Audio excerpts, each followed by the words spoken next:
Joe Biden is America's president-elect, but in Washington, Donald Trump has not as yet accepted that and is continuing to allege that the election was stolen. In his first speech after the result became clear, Mr. Biden told supporters that he wanted to restore the soul of America and told those who didn't vote for him that they should give each other a chance.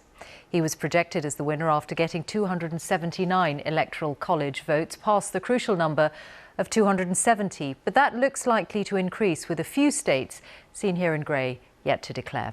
Our North America correspondent Nick Bryant is in Wilmington, Delaware, Mr. Biden's hometown. Nick, over to you.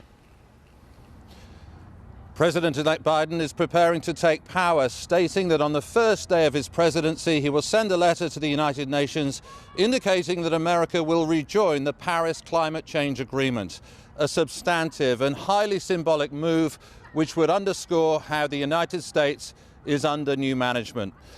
Now, there are a few bleary eyes in Delaware today, not just because of the sleeplessness of the past few days, but because last night they got to throw a party. For Democrats across America, a night both of celebration and catharsis. Joy born of the certainty that Joe Biden will become the occupant of the White House. Relief that Donald Trump will soon have to make his exit. The coronavirus turned this into a drive-in victory party.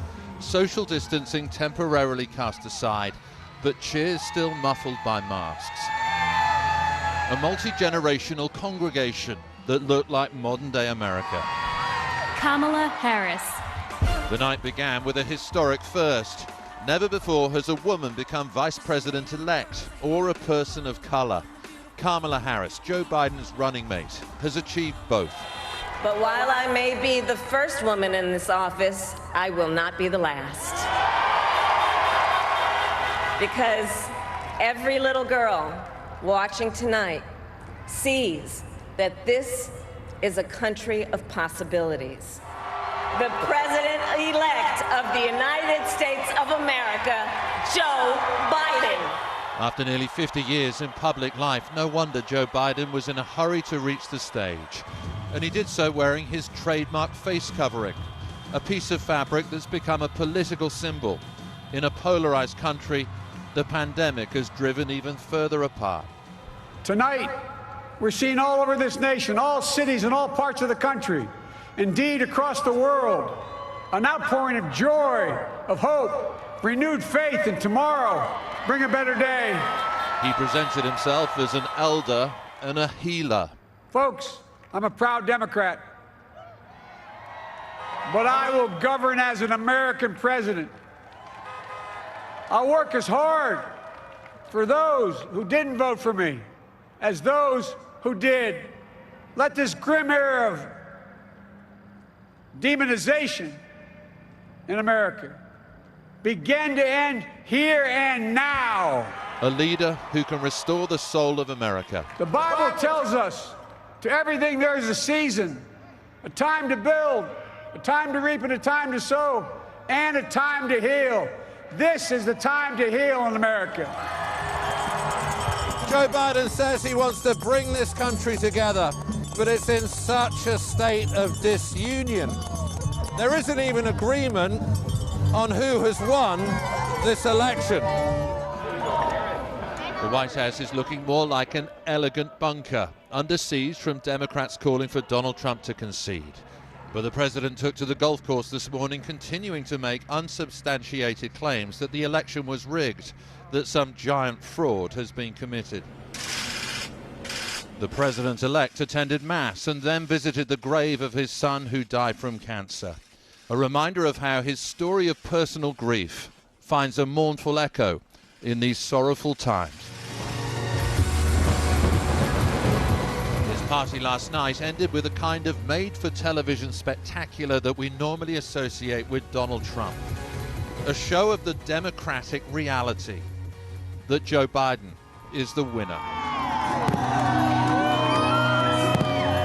Nick Bryant, BBC News, Delaware. Well, as you heard there from Nick, President Trump was out on the golf course again today, but then he returned to the White House. And our North America editor, John Sopel, is there now. John, any idea of what is going on behind the scenes? Is he coming under pressure to concede? There is pressure, undoubtedly, Michelle, for Donald Trump to concede.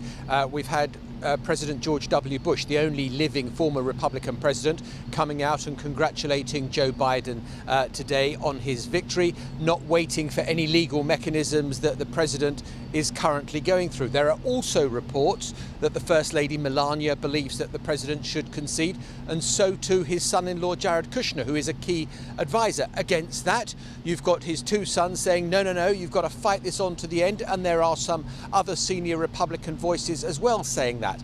But I've read in some commentary today saying that Joe Biden's election victory was a repudiation of Donald Trump and Trumpism.